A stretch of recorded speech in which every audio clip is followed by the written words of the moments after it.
You have until Sunday to accept the marriage. He is flying in from Dubai.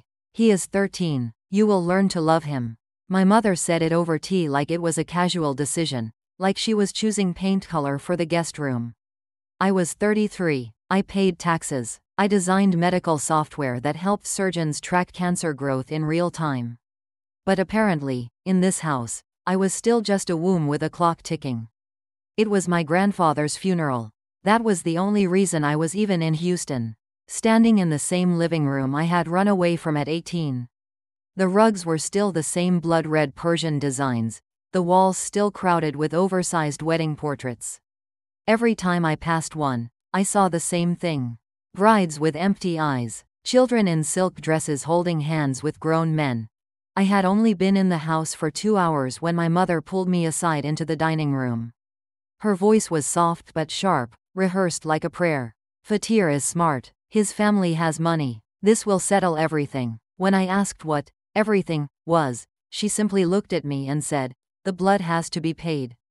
This is the agreement." I laughed. I actually laughed out loud. Because the idea that I, a grown woman, would marry a 13-year-old cousin to settle some ancient debt felt like the start of a bad joke. But then she looked at me with such calm certainty that my chest tightened. This was not a joke. It was happening. Arranged. Decided. Final. That night I couldn't sleep. Every creak of the floorboards, every whisper down the hallway reminded me I was behind enemy lines. This was not my home. It never had been. But tomorrow, I would see something that would change everything. Something that would not let me walk away this time. I would find Mina, barefoot in the pantry, holding a butter knife to her wrist, whispering that if she bled first, she could leave first. I stopped laughing after that. Because suddenly, I understood. They were not marrying children. They were destroying them, and they wanted me to be next. My name is Layla Amani. I am 33 years old. I live alone in Austin, Texas, in a condo filled with light and silence. I design interfaces for a medical startup. My job is to make technology invisible, intuitive, so that doctors can focus on patients instead of software. People trust me with life-saving tools. I get paid well. I speak at conferences. I buy my own coffee, fix my own faucets, drive my own car. I have built a life with sharp edges and clean boundaries. But when I step into my parents' house, none of that matters.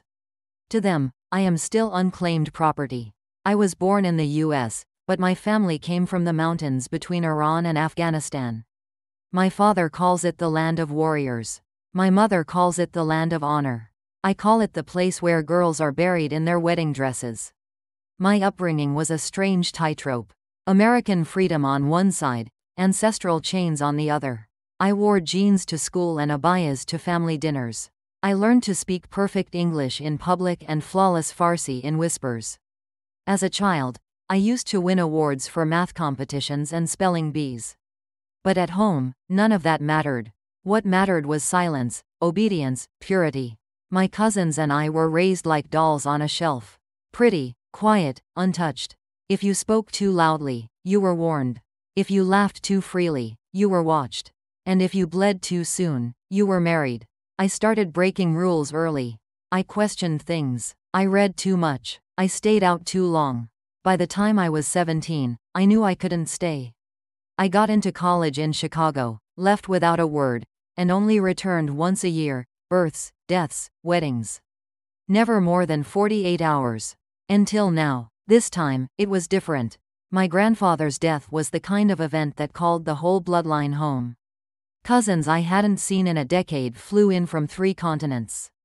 The house swelled with black scarves and murmured prayers. But beneath the mourning was something else. A negotiation. A reckoning. I wore a navy dress with sleeves down to my wrists and a scarf that pinched behind my ears. But I could still feel the judgment in the room.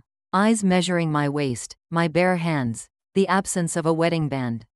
My aunts whispered like snakes behind teacups. Too old, they said. Wasted. Cursed. My worth was expiring like milk. Then came the offer. 13-year-old Fatir. He was the grandson of my grandfather's oldest ally. The match would settle a long-standing feud and wipe away a forgotten debt. I would be doing the family a favor. I would be redeeming myself. They said it with a smile, like they were offering a promotion. But I saw Mina that night. And everything changed. I realized this wasn't just about me.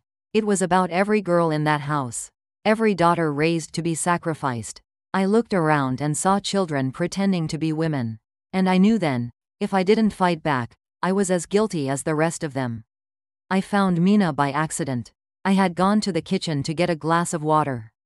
The hallway lights were off. Everyone was asleep or pretending to be. As I passed the pantry door, I heard a sound that didn't belong. Like someone gasping into a pillow, not crying, just trying not to breathe too loud.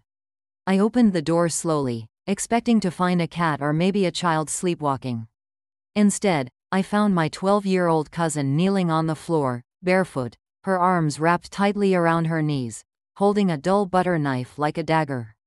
She didn't flinch when I opened the door. She didn't scream. She just looked at me and said, "If I bleed first, I go first, right?" Her eyes were swollen. Her voice was steady. She had already decided. I knelt beside her, and she handed me the knife like it was a secret. I took it and set it aside. I asked her what happened. She said, "Auntie Nazrin told me my wedding is next week. He is 42, but I am the gift, Layla. They said I am the gift." Her voice cracked on the word like it had cut her mouth on the way out. Something broke inside me. Not snapped, not exploded. Broke, like an old bone that had never healed right suddenly giving way. I had spent years telling myself I was different. I had escaped, but I hadn't stopped it. I had simply watched from far away as it happened again and again. Now it was Mina, and she thought death would be kinder. I sat with her in that pantry for 2 hours. I didn't say much. I just let her talk. She told me things I cannot unhear. How her older sister bled to death after being forced into a first night at 14. How the family called it a bad match and buried her without a headstone. How Mina had been pretending to get stomachaches to delay her own wedding. But it wasn't working anymore. I asked her if she trusted me. She nodded slowly. That's when I told her. "We fake it. Madness. They'll never marry a cursed girl." Her eyes widened. "You mean, like haunted?" I nodded. "Like the kind they're too scared to bring into the bloodline. You want out? We make you too dangerous to touch." She stared at me for a long time. Then, without a word, she leaned forward and hugged me like she was drowning and I was the last breath of air. The next day, it began. At breakfast, Mina twitched. Just a little, not enough to draw attention. At lunch, she whispered numbers under her breath. At dinner, she scratched faint lines into her skin with a fork and told my aunt that the wallpaper was breathing. My mother noticed first. "Is she all right?" she asked. My aunt clutched her chest and said, "She was normal last week." By the third day, Mina had gone full possession. Rocking back and forth in the prayer room, speaking in tongues, claiming to see a man with no face in the mirror. My aunt called an imam. The imam called a healer. The healer lit incense and whispered prayers. But Mina just kept humming. A slow, eerie sound. A dirge. And then something unexpected happened. My 14-year-old sister Amira came to me with a request. "Teach me," she said. "Please. They've already picked someone for me too." Soon it wasn't just Mina and Amira. It was Noor. It was Hannah. It was Lena. Within 2 weeks, I had 6 girls in my car every night, parked behind the mosque, learning how to fake madness. I showed them how to twitch without blinking, how to cry without tears, how to laugh at nothing. I told them when to break character, when to press harder. The key, I told them, is fear. Make them afraid of what they don't understand. We didn't call it a rebellion. We didn't call it resistance. We called it the game. But it wasn't a game. Not really. It was a language, a survival code. We learned to move through family events like shadows, each of us watching the other. A slight shake of the head meant abort. A hand over the heart meant danger. We became ghosts in our own homes. And it worked. Engagements were delayed, proposals withdrawn. Parents whispered about evil spirits, curses, mental contamination. For the first time in years, girls were being left alone. But I knew it couldn't last forever. Systems like this don't break from the inside without making noise. And we were making too much noise. The first real crack came on a Saturday evening, at a cousin's engagement party. The living room had been transformed into a gold-drenched stage, cushions stacked, lights dimmed, tables full of pistachios, dried fruits, and rosewater cookies. Everyone wore their best: silk dresses, polished shoes, modest smiles. Mina was quiet in the corner, humming under her breath like always. The adults kept a careful distance. But then Noor's father stood and announced her engagement. Noor froze mid-bite. It wasn't supposed to be her. She was still 2 years from age appropriate by the family's standards. But the rumors were spreading. Families wanted daughters married younger and faster, before they could turn unstable. Noor looked at me, eyes wide, trembling. I shook my head slightly, our silent code for, hold it. But her mother pushed her forward. Noor, the groom's father said, do you accept? She dropped to the floor, twitching, screaming, eyes rolled back. She screamed a name over and over, Yusuf. Yusuf, a name no one recognized. Then she crawled toward the fireplace, murmuring something about blood and bones and snakes in her pillow. It was too much, too vivid, too perfect. Everyone was frozen, except for Uncle Jamil, Noor's father. He lunged forward, slapped her across the face, and shouted, stop this madness. Enough. Then he turned and pointed at me. You did this, he hissed. You taught her to be like that girl. The cursed one. The air changed. Conversations stopped. All eyes turned to me. I stood motionless, my teacup still in hand. I said nothing, because I knew if I opened my mouth, something bigger would collapse. Later that night, the first message came through a group chat I didn't know existed. My name was mentioned. An aunt asked if anyone had seen me whispering to the younger girls. Another cousin warned that too many girls were acting strange around me. Then a forwarded video appeared. Grainy, low light. It was from the parking lot behind the mosque. My car. Me. A group of girls sitting in the backseat. Me waving my arms, mimicking expressions, exaggerated gestures. The caption read, look how she teaches them to lie. I felt sick. I called Amira. No answer. I texted Mina. Delivered, not read. I knew then. They were watching us now. That Sunday, my mother cornered me in the kitchen. She spoke without emotion. The elders have spoken. You will marry Fatir by month's end. It is the only way to redeem what you've done. She reached into her apron pocket and pulled out a silver ring, thin, child-sized. It belonged to your great-grandmother, she said. It fit her perfectly. She was 11. I stepped back like the ring itself was poisoned. I will not, I said. She smiled. You will, or you'll be declared unstable.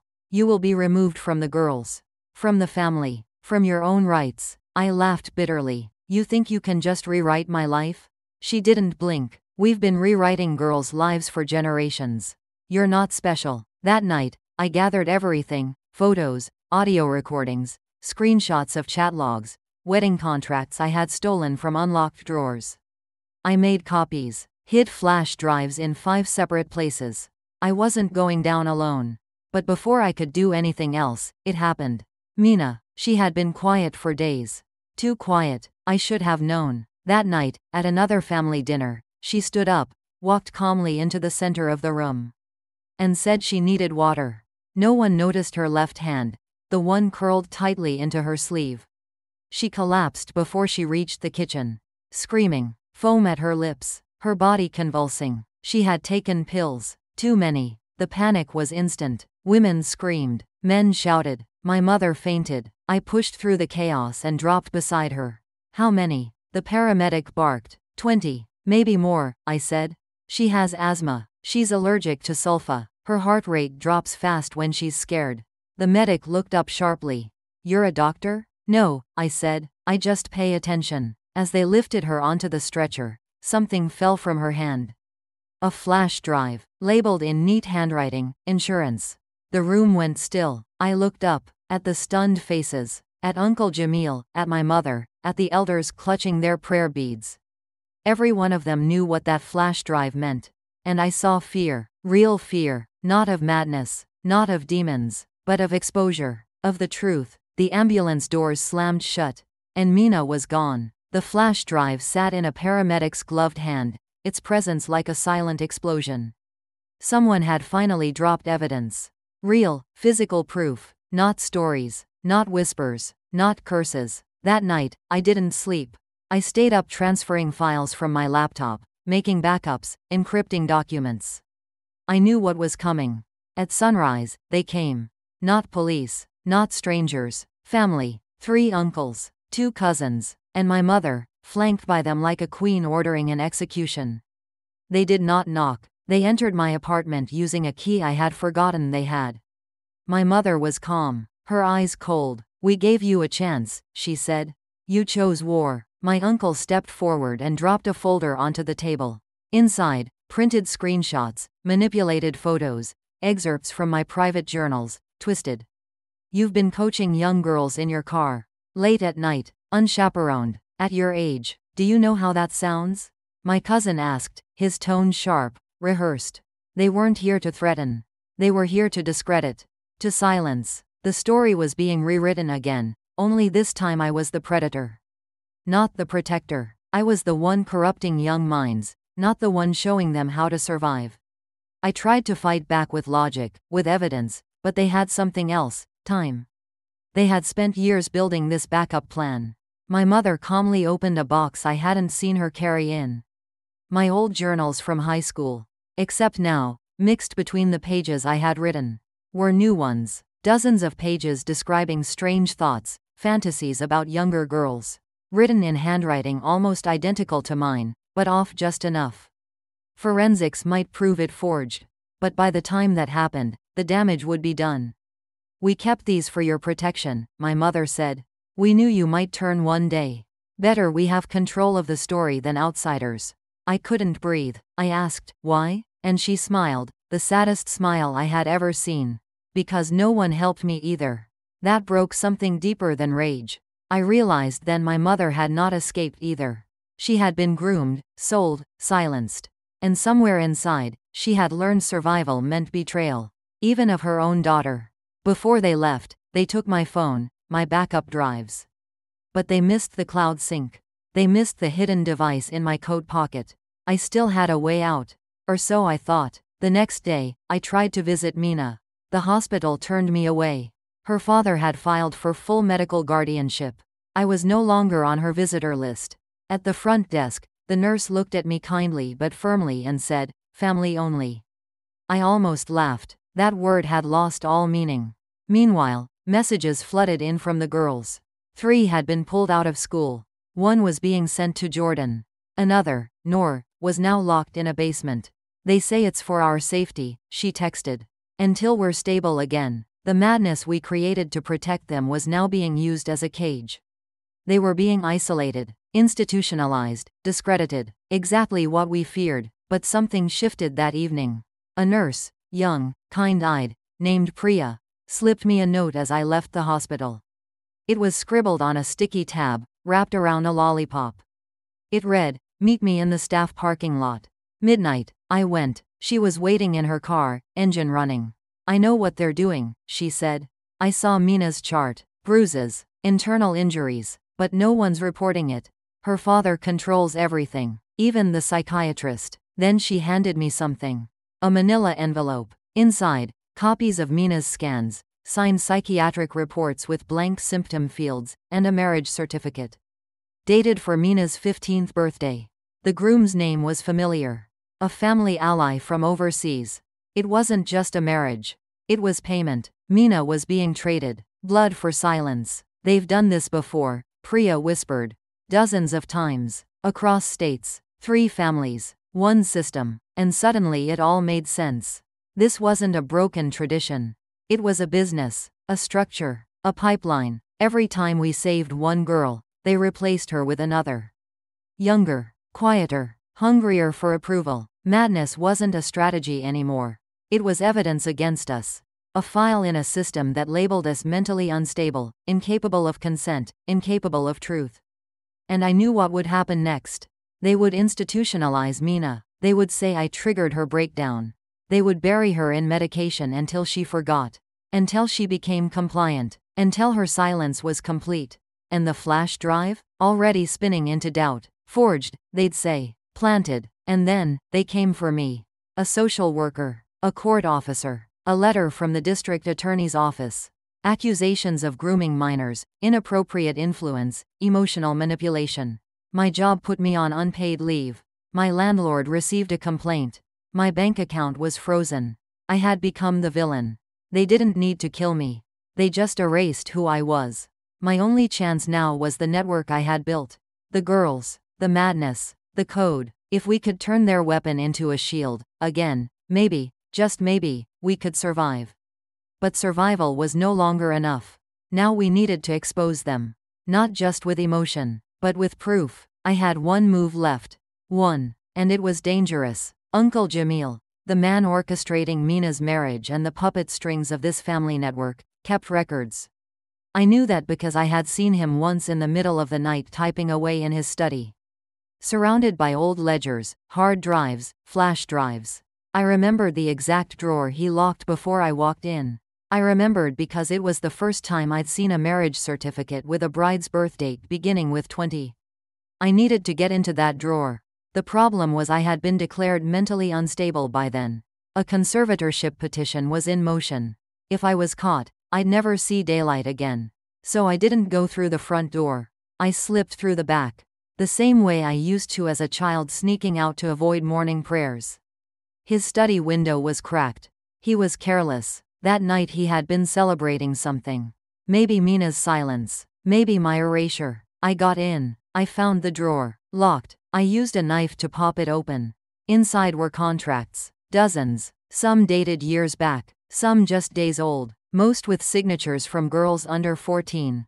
All paired with men 2 or 3 times their age. But what made me stop cold was the certificate at the top. Mina. Signed. Sealed. Notarized. Groom, Majid Arif. Age, 42. Location, Dubai. I took photos of everything. I backed them up to cloud storage using the burner hotspot I had hidden in my scarf. Then I heard the footsteps. I barely made it out the window before they burst into the room. My scarf caught on the latch. I left it behind. It didn't matter anymore. I had the evidence. I had names, dates, signatures. Not just from my family, but from others. Connections that proved this wasn't cultural, it was criminal. I ran. Not home. Not to a friend. I went straight to the local station and asked to speak to Detective Rivera. She was one of the few officers who had attended interfaith community events. She had once spoken publicly about trafficking in conservative communities. I took the chance. She listened. For hours. She asked for no emotion. Only facts. I gave her what she needed. And then I gave her what no one else had, proof of a system. Of complicity. Of collusion between doctors, religious leaders, parents. She filed it, quietly, carefully. She knew how powerful these families were. She knew the case would be delicate. But the seed was planted. Within 48 hours, the FBI opened a sealed preliminary investigation. Priya, the nurse, testified anonymously. The paramedic who picked up Mina remembered the flash drive. It was enough to freeze the marriage license. Mina was saved. For now, no one celebrated, because no one was safe. But that small delay, it was everything. It gave her time. It gave the other girls hope. And it gave me a chance to speak. I agreed to one interview. Just one. An underground podcast about women in hidden communities. I didn't use my name. But I told the story. Every detail. I read the dates from the certificates. I described the bruises I saw on my cousins. I explained the madness strategy, the acting, the code, the art of survival.